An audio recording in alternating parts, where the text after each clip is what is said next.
right, greetings everyone. We're starting today's session, the part of the global roadshow for the upcoming Hong Kong FinTech Week, which is happening this year in November. And I'm very excited to welcome all of you who joined this session with us today. We have over 750 people registered from more than 40 countries joining this session. We have our audience joining from across Asia Pacific, Thailand, Taiwan, Malaysia, South Korea, Japan, China, Singapore, Philippines, Mongolia, Brunei, Vietnam, Sri Lanka, India, Pakistan, Europe, Canada. We have over 40 countries represented, and I'm very excited to share today with you our news about the upcoming Hong Kong FinTech Week, and also discuss very interesting and important issues related to FinTech industry here in Asia. And I would like to introduce you to our honored guest speakers that are joining the session today with us. So first of all, Charles Leung, Associate Director General of Investment Promotion at the Hong Kong government. King Leung, Head of FinTech of Invest Hong Kong, also the Hong Kong government division.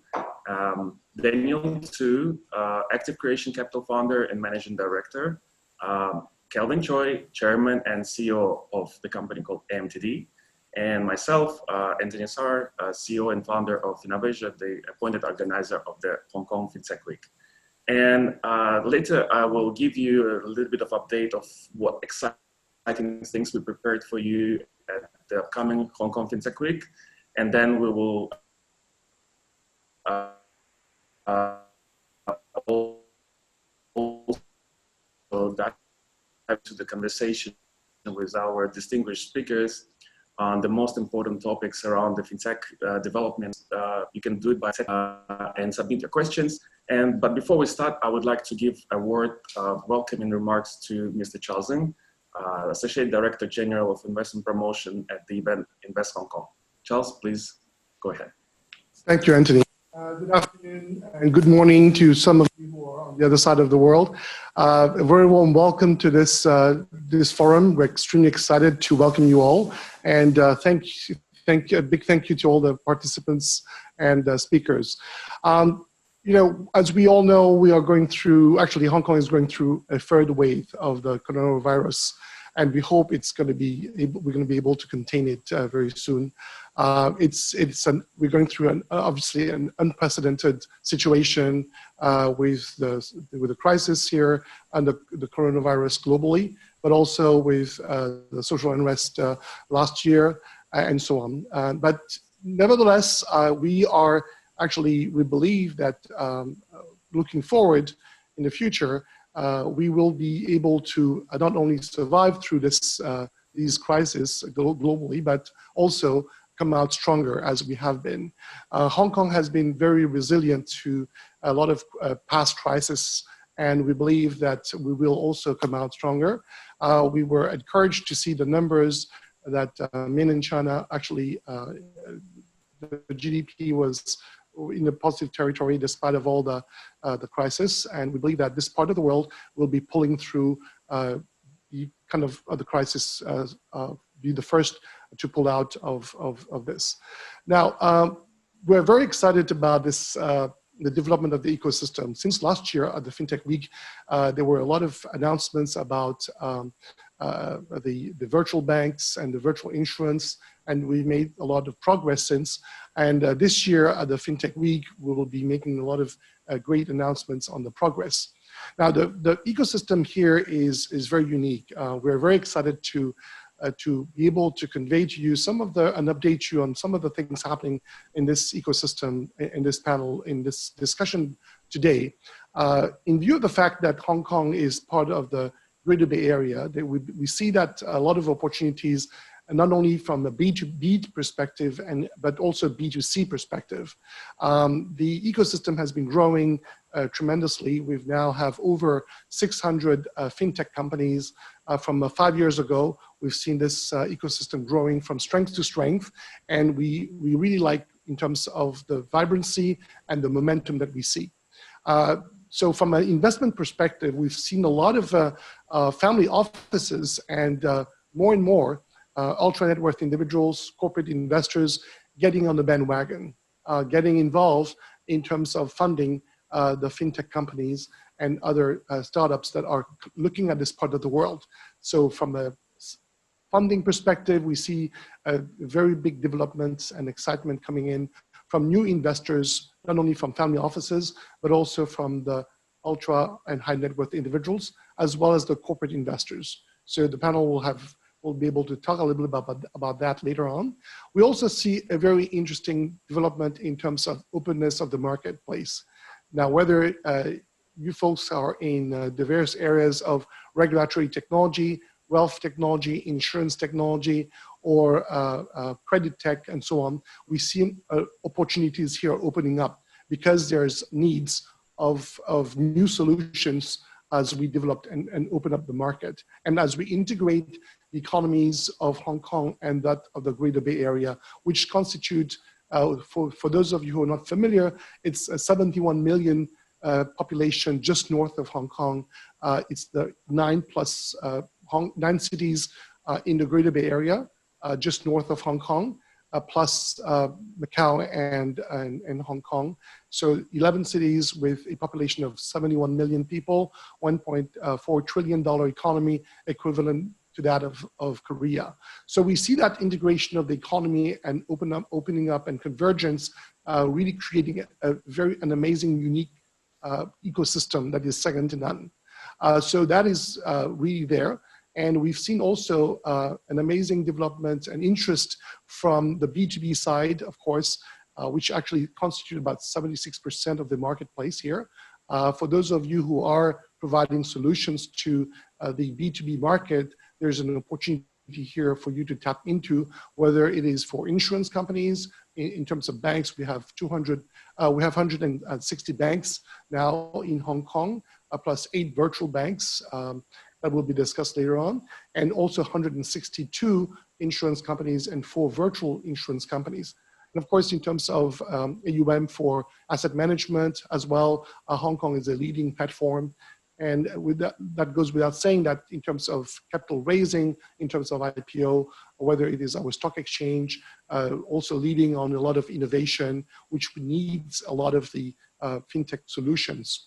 So a lot of interesting opportunities opening up from the B2B market, but also the B2C market. We've seen with the birth of virtual banks and virtual insurance companies, a lot of very innovative solutions are coming up. And actually we need you, all of you around the world, with solutions to enterprises to come and visit and take a look at what we have to offer. So this is a very exciting ecosystem that we are right now sitting on. And I hope that today you will, after the discussion from the panel, you all will have a very clear picture of where, and that will give you kind of an appetizer for the FinTech Week. So we're very excited that you are able to join us today, and thank you for your presence. So without further ado, and I think Anthony, over to you. We have a lot of experts here on the panel who are waiting to explain to us what are the exciting things awaiting everybody. Thank you very much, Charles. And it's indeed very exciting and very challenging at the same time times here in Hong Kong and Asia Pacific. Let me give you, before we start the panel, let me give you a little bit of a preview of what exciting things you can expect from this year's Hong Kong FinTech Week. And it's a very special year for Hong Kong FinTech Week because it's 5th edition of the event, which is a flagship event in Asia, one of the largest events in the industry globally.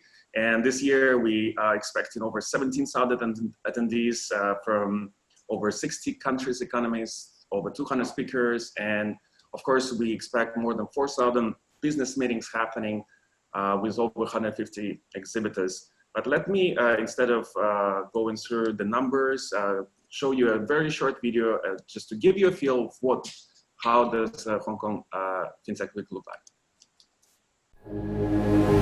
We're in the opening scene of the 4th Industrial Revolution. The opportunity is absolutely enormous to completely reshape what's going on.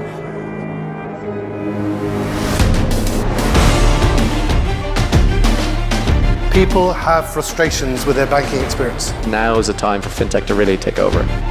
We cannot forget about the 1.7 billion people in the world who are still unbanked. We all need to work together in order to bring more value to achieve this financial inclusion. Digitization of financial services is such a massive opportunity. How do we evolve the state of digital assets and how they're used out there in the world? Are we heading for the right direction? Or in this journey, have we made any wrong turns? Where are we right now, and what are the big trends we have to look for moving forward? We need to be hungry for new change, new knowledge, dimensional changes in the industry.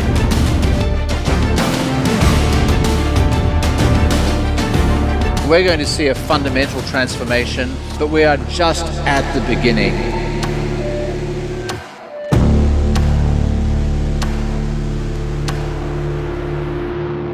So what to expect this year? Of course, our major advantage of the Hong Kong FinTech Week is our content. We really put a lot of attention to the quality of content, and it's always a very highest quality world-class speakers that we invite to Hong Kong to speak at the Hong Kong FinTech Week. And we will soon announce our first batch of the speakers that will be speaking at the FinTech Week this year. Please stay tuned. Usually and traditionally, we have a lot of big focus on what's happening in Greater China within the FinTech. Is probably one of the most vibrant destinations in the FinTech space, or how they call themselves, tech fin spaces. We will deep dive into all aspects of technology applications within the industry with this AI and big data, distributed ledgers, and blockchain technologies across different verticals within the industry and ecosystem.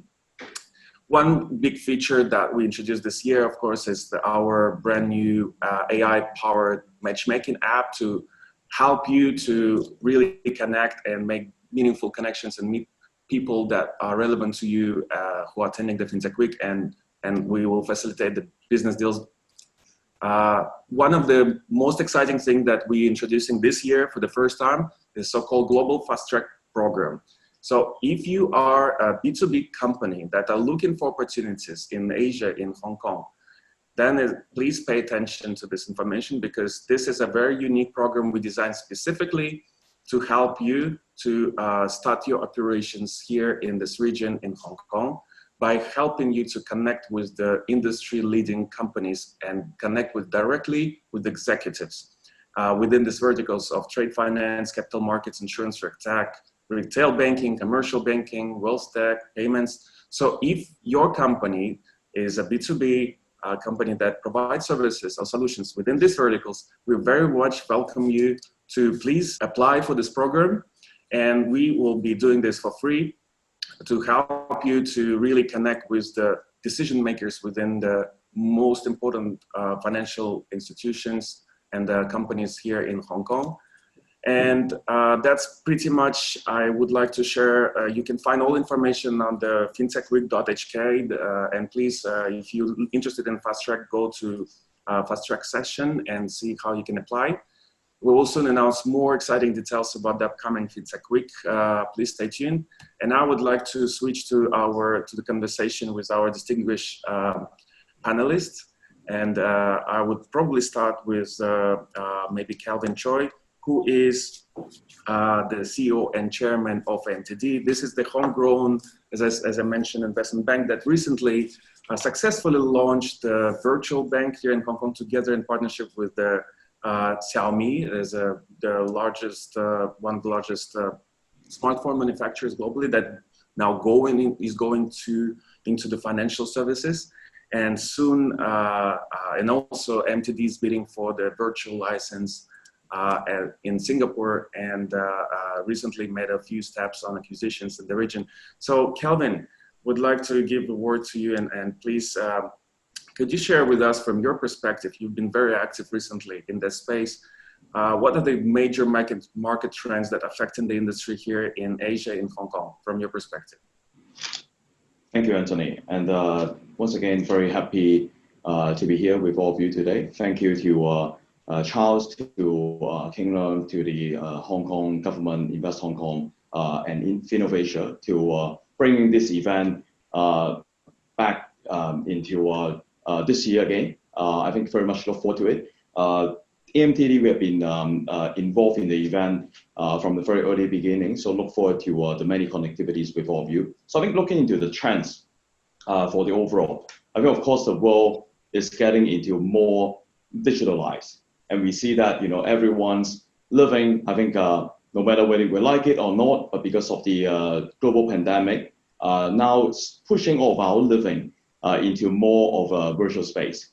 So I think that is in somehow a better way that to enable to realize a more digital overall living world. That I'm sure that everyone experienced the same. That nowadays my previous traveling schedule every day have been becoming Zoom calls. From the morning till the end of the day, non-stop. And previously would be all different types of a conference call in between meetings, but now all become live Zoom. So I think and that also make all of the different dialogues, communication, and also business connectivity in a more seamless way. And I think it's something making the world more connected.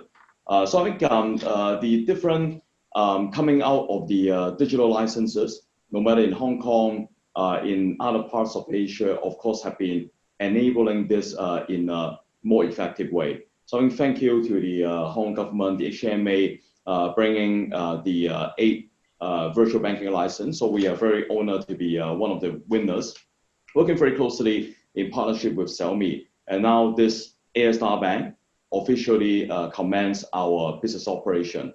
But we see that the opportunities are actually not just for one single country or one particular areas. It's actually a wide connected place. So that's the reason why, to keep it short, that we are eyeing not just from our headquarter base from Hong Kong, but also onward into Singapore, into other parts of Asia, but also into not just digital bank, but we are aiming to build a network of platform digital solution, one connected solution. So that will include not just bank, but digital insurance, payment, asset exchange, etc.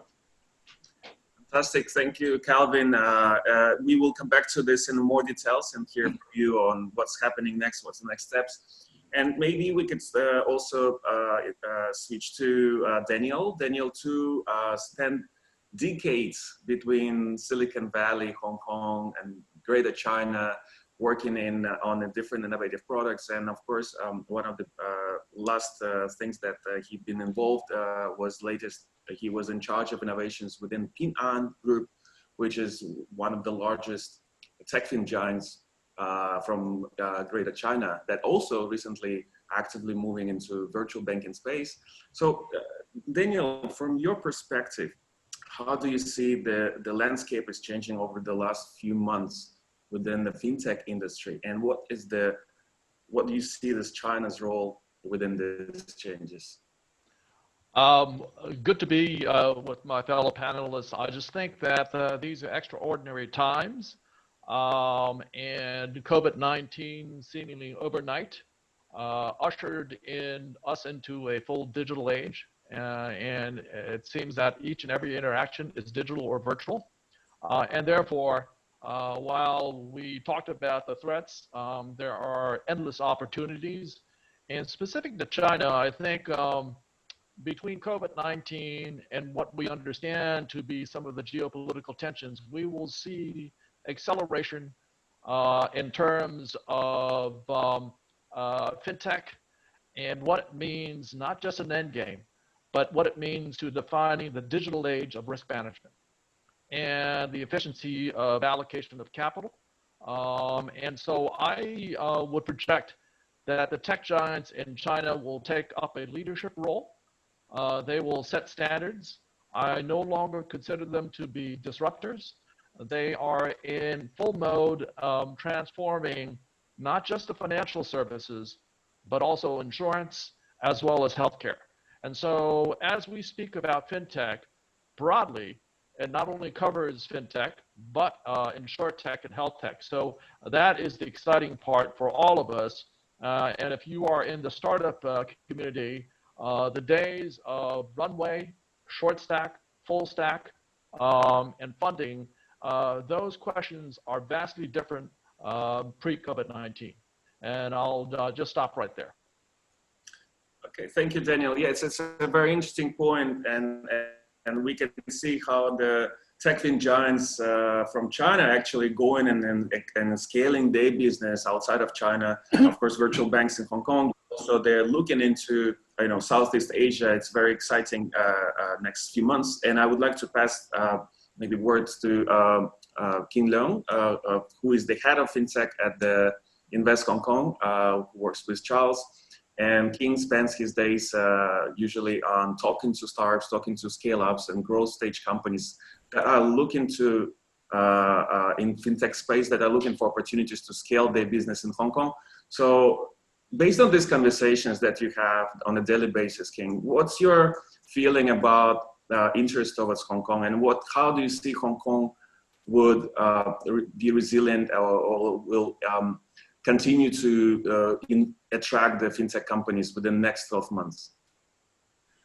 Okay, thank you, Anthony. I think this is a question that we often ask ourselves together in sharing our views with a lot of companies that we have been meeting. Now, in a nutshell, we have to come back to the basic. Now, at the end of the day, in today's economic environments, definitely on the top of the mind of most corporate executives is always the business. So that's why I think the first group of companies that will do well will be the companies that can generate additional sales or profits for the banks or insurance companies and so on. Now, so recently I spoke with a VC, and they have been looking at various companies. And to be honest, even from their perspective, they're changing the investment focus into the more sort of like sales generation or profit enhancement kind of investment focus. And they did invest in a company that did just that. And it is in the insurance space. And at the end of the day, what that is doing, without sort of naming the name and getting the details, is that there is some sort of new algorithm that allows the insurance company to look at the data and to enable better cross-selling and ongoing customer cultivation and subsequently the closing of sale. Now, this is something that, while on one hand, this sounds like something that is sort of like peanut butter and jelly.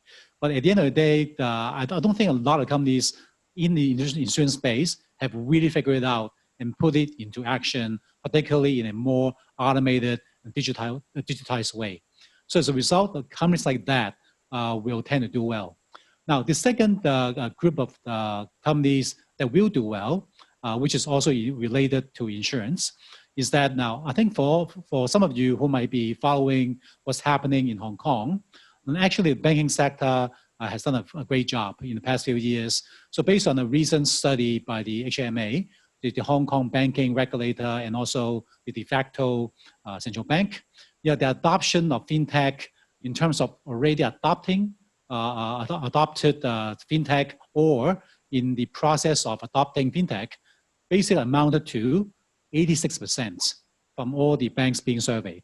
It is a pretty high number. Now, at the same time, the other major pillar of the Hong Kong financial services sector is insurance.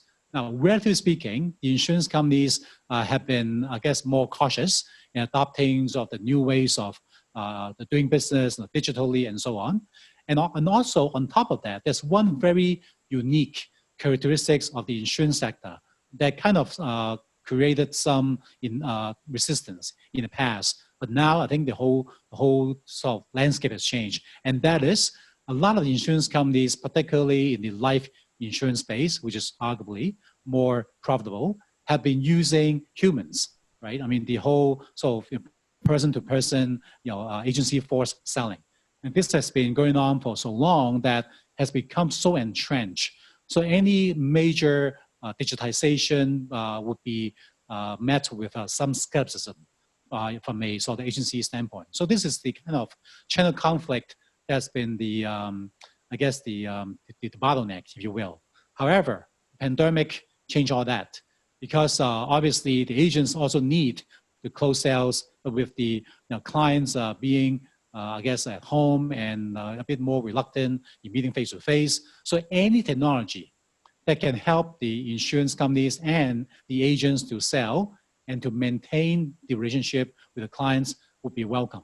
So the recent regulation change by the local regulator, the insurance authority, has been making this process a bit easier.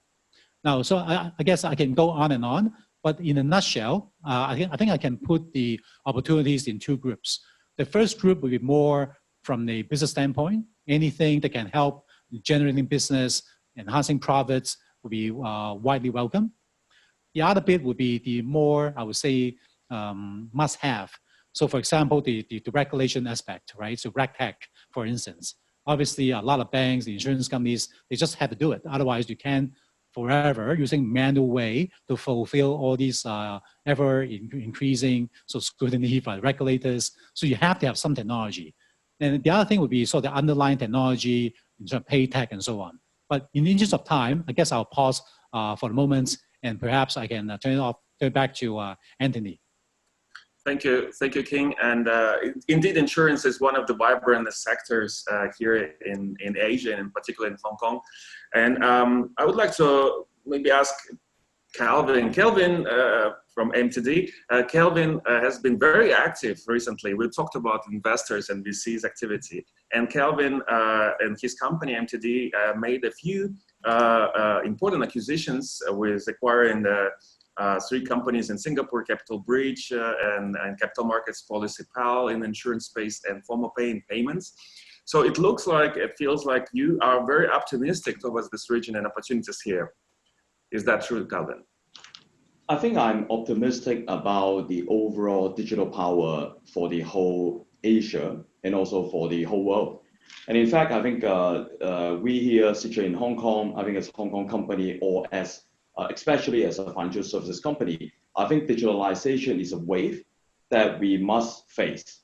And I think rather than we sit at the bottom of the wave, how we lead the wave or best prepare ourselves, I think it's more like a defensive play than an aggressive move. So I think we always talk about Hong Kong, I think, as connector. So how we connect? We don't connect when we sit tight here within one place. It's really about connectivity surrounding the region.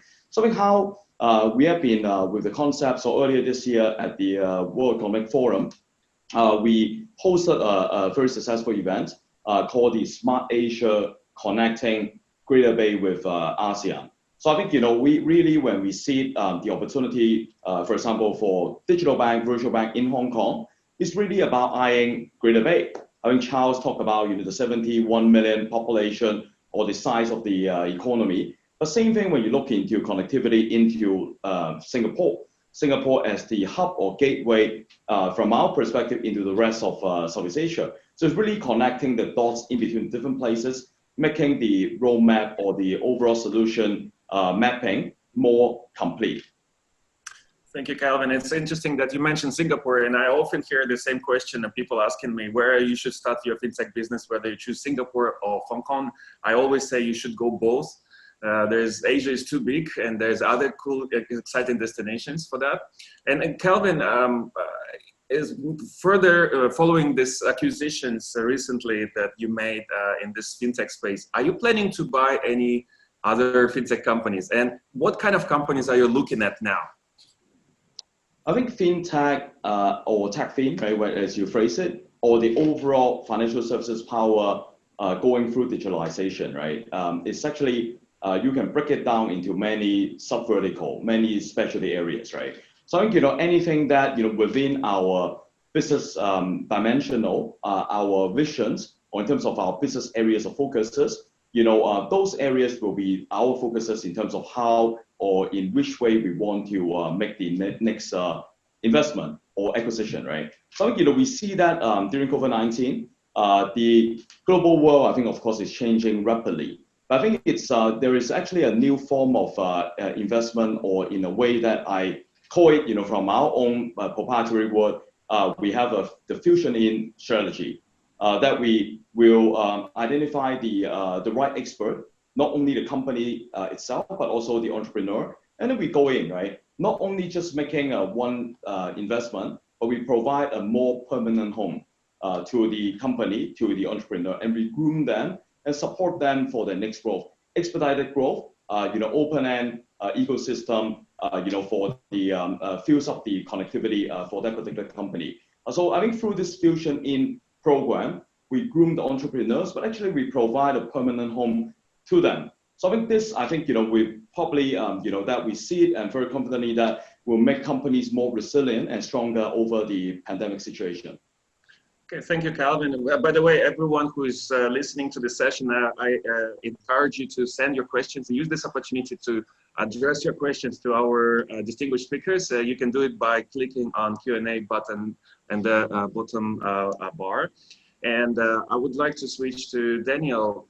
Daniel, you're yourself investor, right? So what do you feel about this appetite in this fintech space from investor side, and if you are to give an advice to these companies that are looking to raise money now in Asia within the fintech space, what are the most important things they need to keep in mind? Right. I think experienced professionals in the industry understand what is going on globally, and so oftentimes as we read about bifurcation, decoupling, assuming that it perhaps will happen to a certain extent. Clearly, everybody knows that technology, if optimized and allowed to scale, is at its best. And so Asia being the fastest growing region in the world, whether it's a Greater Bay Area with 71 million or 60% of the world's population in Asia, and then having the highest private wealth in the world at the end of next year, surpassing North America and the EU at 75 trillion. People are looking for not only products and assets, but the technology to let them understand what is available to them. And so therefore, I think, one, Asia is by far the most vibrant community in terms of investment today. Two, depending on the space you look at, and earlier I had commented on the tech giants coming in, and that will impact many of the fintechs or startups in the community in terms of your runway. And so therefore, if you feel like you're coming into the industry trying to solve a problem, and it is probably not a full stack, a partial stack, you have to ask yourself, just how impactful can you be? Two, if you are solving a problem, how long is that runway, whether it's in terms of product or funding?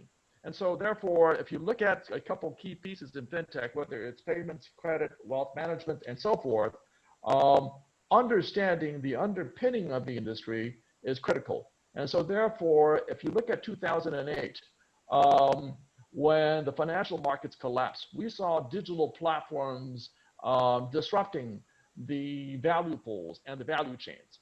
And so what I'm predicting in the post-COVID-19 world is that ecosystem-led changes will happen, not just in the economics or the unit economics, but how we service customers, how we service partners across all industries. And so this is what we're looking at: sustainable, problem-solving, technology-based. And by the way, Asia probably will be the first to launch full-scale 5Gs. Telcos. And so with that, you think about the computing, you think about the bandwidth, you think about the security, you think about data analytics on the fly, you think about risk modeling on the fly.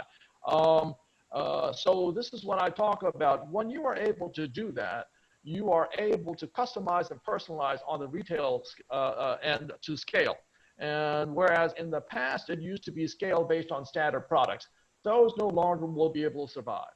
And so this is what we look at as investors. Obviously, investors are very, very prudent these days. They're not so much looking at the early stage, but much more at companies that have proven with recurring revenue streams and stronger balance sheets, and in terms of how they compete going forward. So growth obviously is one we look at, but at the same time, there are certain key areas, including what COVID-19 taught us: online education, online delivery, online intelligence sharing, online entertainment, and online security, and so forth.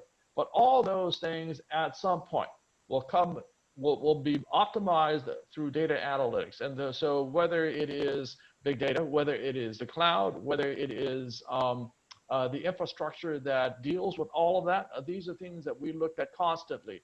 And so if you look at Alibaba during COVID-19, they committed $28 billion over 3 years to upgrade their cloud service simply to compete against the big boys who are coming into the region.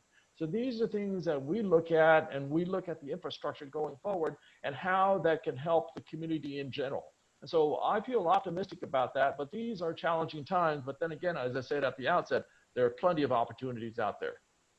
Thank you, Daniel. Yes, indeed, there are a lot of opportunities. And this is a time for us to take the questions from dear listeners, that whether we can see any Asian companies investing into financial insurance, health regulation technologies companies in Europe. Perhaps Calvin can take this question. Are you considering to invest in any European companies at the point?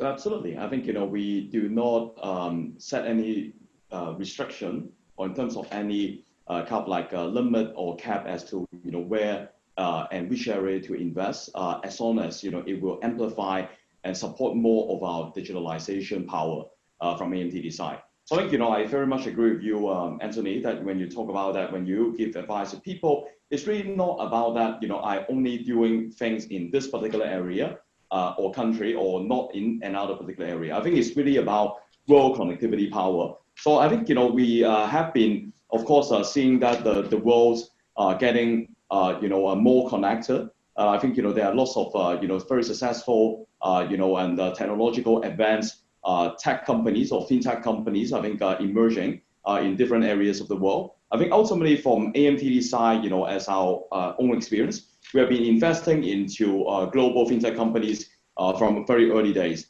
I think several years ago, starting investing into the States, and later on, I think into a very early stage into not only Hong Kong, but of course back into mainland China, but also into other areas, for the Southeast Asia opportunities. So I think now it's really that you see many growing out of these companies, but they are strong, or maybe they are very successful and powerful in any particular sub-vertical. I think so now it's not just connecting the dots from capital pocket into these companies, but also connecting the dots from each of these sub-verticals into with a bigger play. So I think, ultimately I see that this world now is getting into, more connectivity power. So I think, platform approach, partnership approach will be very much important. So I think I see that, several areas, in terms of how we see for any particular investment, I always use the word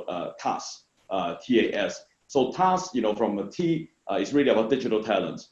So where and what place we can find the talents. I think I think my very deep down experience, I think with getting the digital bank, virtual bank license in Hong Kong is really about a digital talent war. How we find the right talent. That of course Hong Kong is full of international talents, multi-diversity. That's why we've been able to delivering that. But then talent-wise, in terms of like tech talents. FinTech, whether it's FinTech or TechFin, how we could groom more talents. So I think we focus a lot into the area. So we're very glad that we partner with the Polytechnic University. We rolled out the first FinTech school in Hong Kong, and now we're already giving out PhD in FinTech degree program in Hong Kong for the first class. And we'll continue doing more of those. And similarly, I think for other parts of Asia, we partner together with Xiaomi. And the National University of Singapore and Singapore Management University, rolling out something we call the Digital Finance Leadership Academy. The number two, I think, is the A, the task, as I said, is digital assets. So in the future, I think, where to invest and how to match up capital flows and also opportunities is really about, everything can be digitalized. So I think, how we originate, the different sets of digital assets and how to put forth in the form or exchange to mix and match the digital assets exchange or the buy and sell flows, I think will be something very much, for the next, development, I think connecting the different world's opportunities. And finally, I think it's into the digital system. So I think, anything that, just like AMTD we've been building, I think a lot of focuses are into the digital infrastructure. So whether we have the right system architecture to support the overall. Thank you, Calvin. So basically, we understand that there's still interest from MTD as well and other companies from Asia to invest in Europe. That's, I guess, is true. It's just a matter of what companies do. Globally, right? You know, whichever place, whichever opportunities, you know, emerge. And I do agree that Europe presents, I think, a very attractive place, you know, for us fintech operators or financial services company from Asia to invest. And I encourage everyone who is looking to connect with the AMTD to apply for a fast track program where the AMTD is playing one of the key roles. So that's the way how we can bridge you with the AMTD and see if there's any opportunity for you to collaborate. There's another question coming from our attendees is on how to build a bridge for China central bank digital currency, CBDC, between the mainland and Hong Kong. Just give you a context, it's a very exciting topic that since I think last year's the Hong Kong FinTech Week, we hosted on our stage the PBOC, the general director who was sharing his thoughts on the future of the digital currency in China. It's a very exciting project. And of course, we know that Hong Kong is also doing the experiment with the CBDC with Thailand Central Bank. Perhaps I would address this question to Daniel. From your perspective, what do you think of the future of central bank digital currency in China and how it can go beyond China eventually, and whether it will be the next stop will be Hong Kong? Yeah, this has been one of the most talked about topics in the region and covered widely in the world. And I think beginning in 2013, when I had the opportunity to make a presentation to then governor to speak about the concept and some of the work I had done at MIT on digital currency.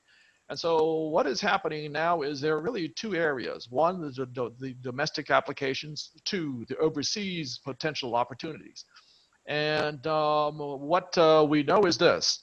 There are 4 pilot programs ongoing in China, really across different applications to better understand the usage as well as the potential problems with the architecture and the infrastructure underneath it. 2, about drafting potential usage scenarios, usage, and with the objectives in the following areas. 1, monitoring. 2, the social credit rating system. 3, monetary control. And when that happens and it becomes much more mature, we will see 1, it'll take a corporate path. 2, through intermediaries, whether it's the private sector. And right now, my understanding is both Alipay and WeChat Pay have been engaged as strategic intermediaries. And so when that happens, they will become really the pathway to the retail end. And then overseas, it's a bit, it's a different proposition, but then again, exciting just as well, because obviously BRI comes into play in terms of operability, in terms of convertibility, and of course settlement. The idea is to internationalize the RMB, and if that is possible through traction, again, with respect to the dollar, it becomes much more of a breathing room for China and how it operates in the region, and not just how to conduct business. And so I think those are very critical to the PBOC CBDC. At this point, I think they're trying to work out the kinks. And at some point, hopefully before the end of the year, we'll see them announced first domestically and then overseas. Obviously, there is so much other factors at play, but you know, this is what we should expect.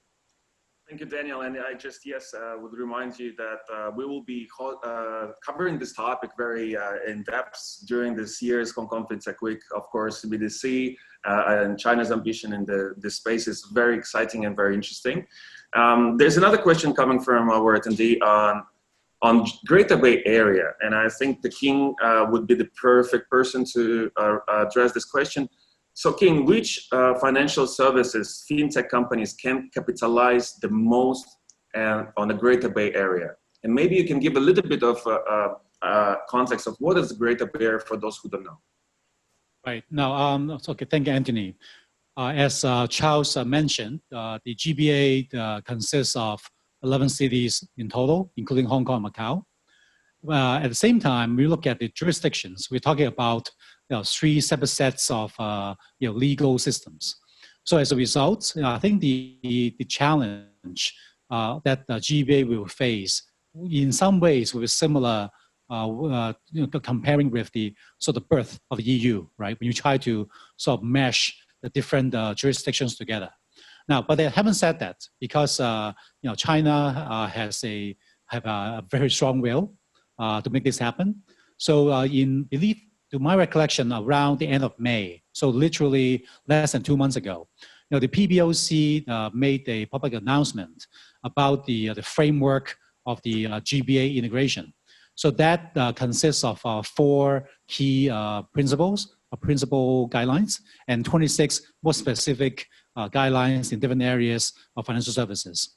Now, since then, about a month ago, less than a month ago, the HMA, the Hong Kong Monetary Authority, also had another announcement about the Wealth Connect. And the Wealth Connect is something that is long awaited and anticipated. Essentially, the benefits that can be seen from this Wealth Connect is that we're able to have the two-way traffic. That on the one hand, we are now enabling international players, including many of those financial services companies based in Hong Kong, to offer the international financial products to the the large population in GBA, in the mainland China side, which so far have not been able to access these international products. So that for a lot of international fund houses and whatnot, I mean, this is a great opportunity. Now, at the same time, I think the same can be said that just simply looking at the recent stock market movements in terms of the stock connects, there's a lot of enthusiasm from the international community to get access to the Chinese assets, be it the mainland China issued sovereign bonds, or even the stock markets via the stock connects from Hong Kong into the A stock, A shares in mainland China, because of the relatively higher yield and so on. So again, in the past, the international folks could not get access to the products in China. But in the future, as the Wealth Connect opens up, that becomes reality. So of course, along the way, we really read the fine prints of that HMA press release. There's still a lot of details to be ironed out, obviously from a tracking standpoint, monitoring, compliance, and so on. So whoever in the private sector are able to fill the gaps in a way to address some of those operational kinks, there are business to be made. But this is very exciting. Of course, following that, you get the Insurance Connect and a whole host of other market opening up based on that policy guideline issued by PBOC back in May. Very exciting. And thank you, King. And yes, GBA, the Greater Bay Area, is definitely one of the key topics at the upcoming Hong Kong FinTech Week. So every one of you who are based in Asia Pacific or outside globally and looking for opportunities in this region, as China government has a lot of ambitious plans to boost this region and further and within the FinTech space, you're very welcome to join our Hong Kong FinTech Week in November to learn more. The next question is coming from Christy, is about disruption from COVID. I guess it's the question towards probably Calvin. Was it an advantage to new virtual banks, or it's an additional challenge? Calvin, from AMTD, from Airstar virtual bank perspective, do you see this as a challenge or it helped you? Well, I think, of course, it's a challenge for everyone. I think in the whole world, I think it creates lots of economic uncertainty and, of course, lots of inconveniences to people's living. But while having said that, I think as we all know that it also pushed all of our living, as I said in the beginning, towards a more virtual environment. I think that would help in a way that, allowing more digital connectivity points so that, creating more situation of opportunity for digital financial company or enabler to surface. So I think it's not just an opportunity for digital bank, but for anyone operating over the digital overall environment. So no matter it's financial services or non-financial services. For example, like some companies may be operating digital shopping mall, or maybe people running some of the takeout food delivery type of companies. I think it's really about the COVID posing the changes, but also opening up some opportunities, but opportunities in new areas. I think we have to wrap up, but I want to ask one question, last question to all three panelists, and please make it as short as possible, very short answer. If you can give one piece of advice to the companies, entrepreneurs that are looking to scale their business, the fintech business here in Hong Kong and Asia, what would it be? Daniel? I think if you're based in Hong Kong, I think you should never think of Hong Kong as the only market. It is much bigger than that. I think you have to stand tall, look north to China, look east and west to the rest of Asia, because what it comes down to is your technology, your products, your services, and the problem you're trying to solve. And it's much more than 7 million people in Hong Kong. So if you're able to do that, like the old song, if you make it in New York, you'll make it anywhere if you make it in Hong Kong. So to that standpoint, I think there is a lot of hope. But then again, the vision has to be large. And the problem you're trying to solve has to be sustainable and large enough for you to get not only the funding, but the best talent around you. Right, to start in Hong Kong, but look how you can scale across the region. Kelvin, what's your piece of advice? Well, it's one word. I think stay global. So you need to stay with a global vision, creating connectivities and also bringing, the best of what you have from internationally into Hong Kong. But also, you need to embrace the local market, local talents, local culture, and stay very, connected, within the region and bringing the best of everything into what you can build. I think put those into your core strengths and you will be fine. Thank you, Kelvin. King, what's your piece of advice for those companies looking to scale their business here in Hong Kong and across Asia? Well, my advice would be don't fight the battle alone.